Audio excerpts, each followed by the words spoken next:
নমস্কার বন্ধুরা, সুস্মিতাস ওয়ার্ল্ডে আপনাদের সবাইকে স্বাগত।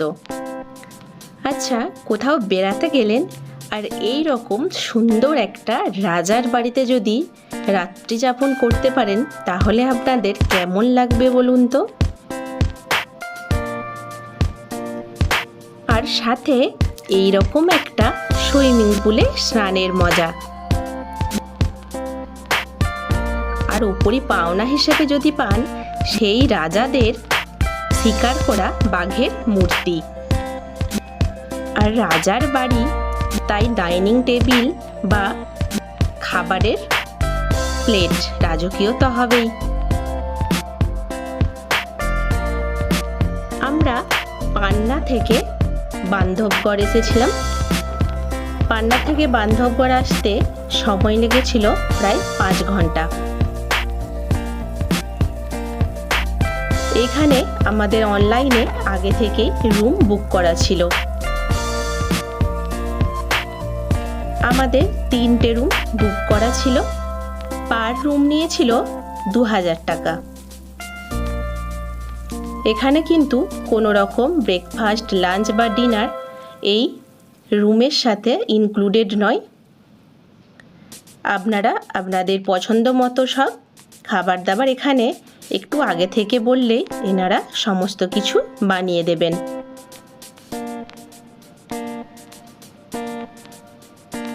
প্রথমে ঢুকতেই সামনে একটা বসার রুম, এইখানেই রিসেপশন।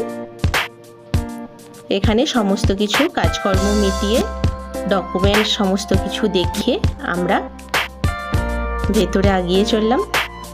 এখানে আরেকটা ওয়েটিং রুম আছে, সেখানে ঢুকেই দেখি কিছু বাঘের মূর্তি। প্রথমে ভেবেছিলাম এইগুলো নিছকই সাধারণ মূর্তি যেগুলো শোপিস করে রাখা আছে। পরে এখানকার স্টাফেদের থেকে খবর নিয়ে জানলাম যে এইগুলো সেই সমস্ত রাজাদের শিকার করা বাঘের মূর্তি সংরক্ষণ করে এইখানে সাজিয়ে রাখা আছে। ভেতরে ঢুকতেই চোখটা জুড়িয়ে গেল। অসাধারণ সুন্দর একটা প্রাসাদ। এটা একটু বাংলো টাইপেরই, খুব একটা বড় না হলেও খুবই সুন্দর আর পরিষ্কার পরিচ্ছন্ন এবং সাজানো গোছানো। সামনেই অনেক কিছু ফুলের গাছ দ্বারা সুন্দরভাবে সব সাজানো আছে।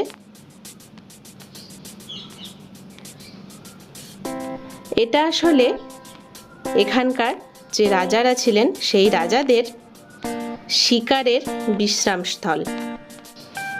আজ থেকে প্রায় 400 বছর আগে রেওয়ার মহারাজারা এইখানে গ্রীষ্মকালীন ছুটি কাটাতে আসতেন তাদের পরিবারকে সাথে নিয়ে। আর মহারাজারা যখন এই বান্ধবগড় অঞ্চলে শিকারে আসতেন তখন এইখানে তারা বিশ্রাম নিতেন কয়েকদিন। এবার চলুন আমাদের রুমগুলো একটু ঘুরিয়ে দেখাই। এরকম ছোট ছোট আলাদা আলাদা কটেজ করা আছে।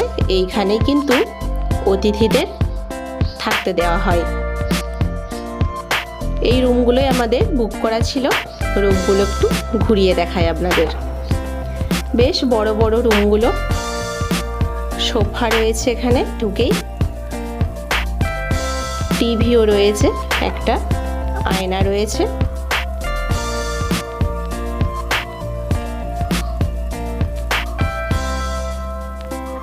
টেবিল, টি টেবিল যা যা থাকে একটা হোটেলে সবই রয়েছে। সব থেকে ভালো লেগেছে এই বেডটা, খুব সুন্দর, পরিষ্কার এবং নরম।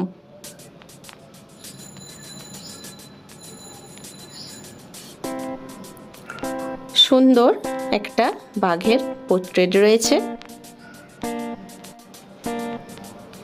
একটা ইলেকট্রিক কেটলিও রাখা আছে। আপনারা যখন ইচ্ছে আপনাদের প্রয়োজন মতো এটা ইউজ করতে পারেন। ভারী পর্দাটা সরালেই জানালা, আর জানালার কাঁচের ওপারেই কিন্তু রয়েছে জঙ্গল। এইখানে দাঁড়িয়ে যদি রাতের দিকে কোনো হায়না বা লেপার্ড দেখতে পেয়ে যান তাহলে কিন্তু ভাগ্য ভালোই বলতে হবে। এখানে টেম্পারেচার বেশ ঠান্ডা। আমরা ফেব্রুয়ারির ফার্স্ট উইকের দিকে এসেছিলাম, তখনও বেশ ঠান্ডা ছিল এখানে। যেহেতু চারিদিকে গাছপালা এবং জঙ্গলে ভর্তি, এখানে টেম্পারেচার তুলনামূলক একটু ঠান্ডাই থাকে।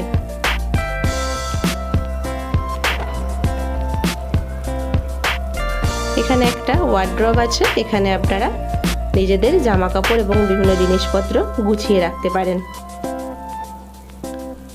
তারপরে আছে ওয়াশরুম। ওয়াশরুমে টানা বড় একটা মিরর, বেশ সুন্দর। ওয়াশরুমটা পরিষ্কার এবং পরিচ্ছন্ন।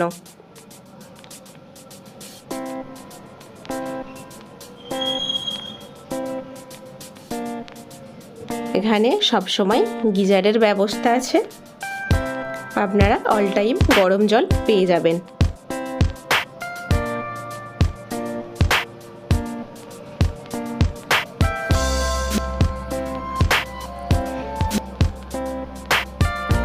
আমরা এই হোটেলে যখন পৌঁছাই তখন প্রায় 3টে বেজে গিয়েছিল, তাই আমরা রাস্তায় লাঞ্চ খেয়েই এই হোটেলে এসেছিলাম।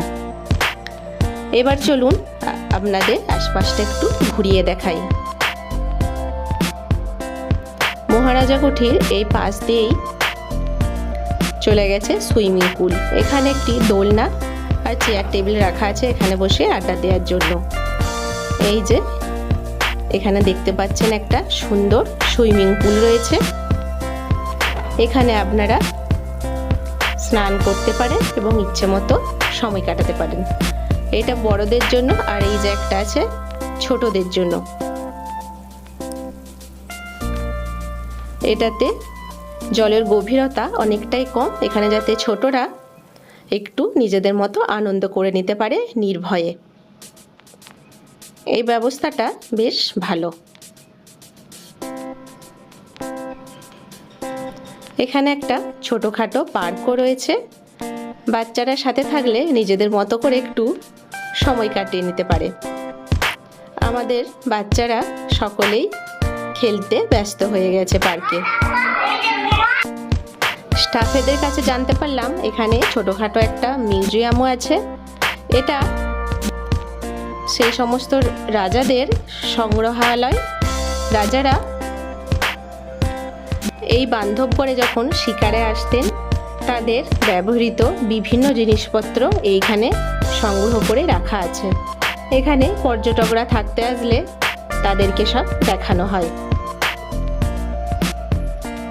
এখানে রাজাদের ব্যবহৃত চাবুক দেখলাম দুটো, বিভিন্ন মাটির জিনিসপত্র, পাথরের তৈরি খোদাই করা বিভিন্ন মূর্তি, এগুলো সবই কিন্তু প্রায় 400 বছরের পুরনো। লোহার তৈরি বিভিন্ন অস্ত্রশস্ত্র, এগুলোকে ঢাল বলে। এইগুলো দিয়ে রাজারা আগে যুদ্ধ করত। এইখানে বড় বড় দুটো বন্দুক দেখলাম, এই বন্দুক দিয়ে রাজারা শিকার করত। এইখানে একটা হরিণের মূর্তি রয়েছে, সবই কিন্তু অরিজিনাল হরিণের মাথা। ভেতরের সমস্ত পরিষ্কার করে ফেলে দিয়ে তারপর কিছু জিনিস ভরে ওপরে চামড়াগুলো লাগিয়ে সুন্দর করে বিভিন্ন পদ্ধতিতে সংরক্ষণ করে রাখা আছে এই মূর্তিগুলো। এইখানে বিভিন্ন রাজাদের সব পেন্টিং করা আছে। এইখানে আরেকটা বাঘের মূর্তি। এইখানে দেখুন একটা বিশাল বড় সাদা রয়্যাল বেঙ্গল টাইগার। এত বড় একটা বাঘ শিকার করেছিলেন সেই সময়ে রাজারা। এটাও কিন্তু, এই বাঘটার চামড়াটাও কিন্তু অরিজিনাল। এত বছর ধরে সুন্দরভাবে সংরক্ষণ করে রাখা আছে। আর এটা হলো সেই রানীদের ব্যবহৃত পালকি। এই পালকিতে আমারও কিছুক্ষণ বসবার সৌভাগ্য হয়েছিল। এইখানে আর একটা বাঘ রয়েছে। বাঘগুলো এরকম কাঁচের বক্সের মধ্যে সংরক্ষণ করে রাখা আছে, যাতে কোনো কেউ হাত দিতে না পারে এবং ভালোভাবে সংরক্ষণ করে রাখা যায়।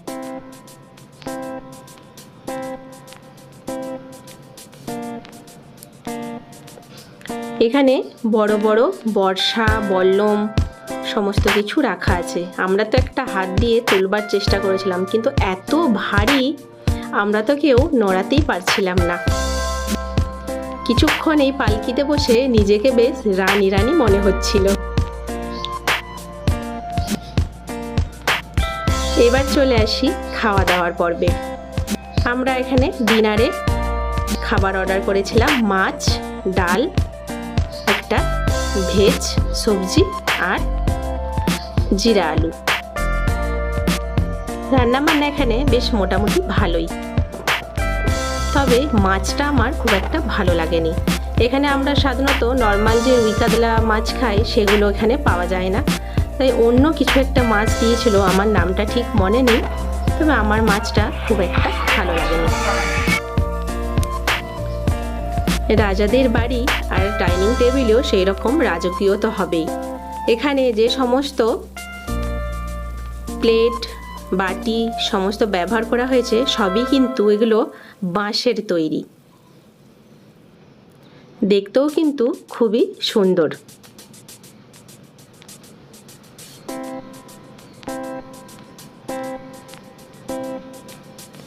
সকলেই যে যার পছন্দ মতো করে খাবার নিয়ে খাচ্ছিল, সাথে এনারা রুটিও চাইলে রুটিও দিয়ে দেবে।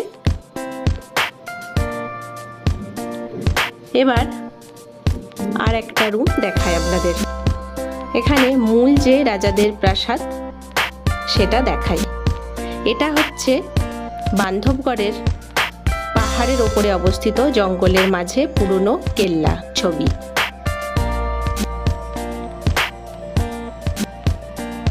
এই একটা কনফারেন্স হল এখন করা হয়েছে এই রুমটা। এইখানে আপনারা যে কোনো অনুষ্ঠান করতে পারেন। এই ছবিগুলো কিন্তু সবই তখনকার সব রাজাদের।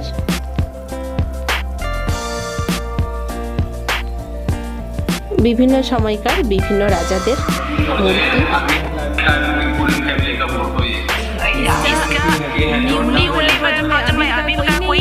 अभी का जो पहला टाइम है, अभी पूरा रीवा रहना होता है। रीवा ये उनकी बेटी है मोहिना जी, जो डांस इंडिया डांस में आप सीरियल आता है, ये उनके लड़के हैं।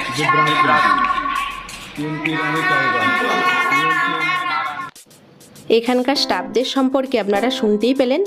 এখনকার যারা এই রাজবংশের নতুন প্রজন্ম তারা রিভাতে থাকে, এবং রাজার যে মেয়ে উনি বলিউডের কোনো হিন্দি সিরিয়ালের সাথে যুক্ত, সিরিয়াল এসব করেন।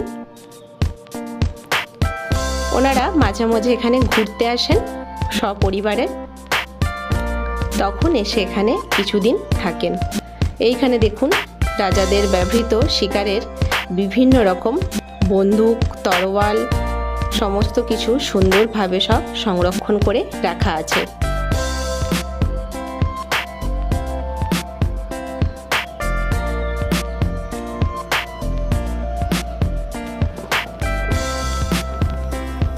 এই প্যালেসে কিন্তু বিভিন্ন রকম অনুষ্ঠান হয়ে থাকে, বিভিন্ন অনুষ্ঠানের জন্য ভাড়াও দেওয়া হয়ে থাকে।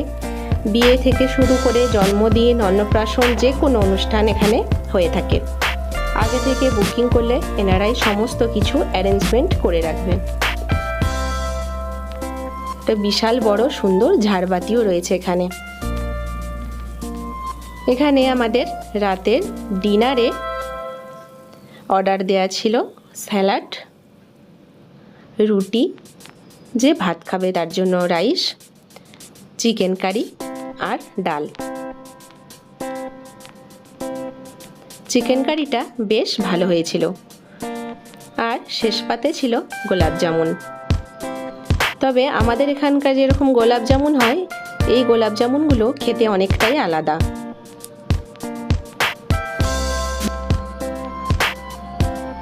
আমরা এখানে 2 রাত ছিলাম, বেশ ভালোই কেটেছিল এই 2 দিন। প্রথম দিন যেদিন এসেছিলাম সেই দিনটা আমরা এই হোটেলেই কাটিয়েছিলাম। পরের দিন ভোরে আমরা এখান থেকে বান্ধবগড় যে তালা গেট সেখান থেকে আমরা কিন্তু আমাদের জঙ্গল সাফারি শুরু করেছিলাম। বান্ধবগড় ন্যাশনাল পার্কে আমরা জঙ্গল সাফারি করে আবার এখানে নাইট স্টে করেছিলাম। তো কেমন লাগলো আমার আজকের এই বান্ধবগড়ের মহারাজা কোঠি ভিডিও। আপনারা যদি বান্ধবগড়ে আসেন তাহলে এই মহারাজা কোঠিতে আসতে পারেন, আমি কথা দিচ্ছি আপনাদের ভালো লাগবে। এখানকার স্টাফদের ব্যবহার সত্যিই খুব ভালো। আজকের ভিডিওটা যদি ভালো লেগে থাকে তাহলে অবশ্যই চ্যানেলটাকে সাবস্ক্রাইব করে দিয়ে পাশে থাকবেন। ধন্যবাদ।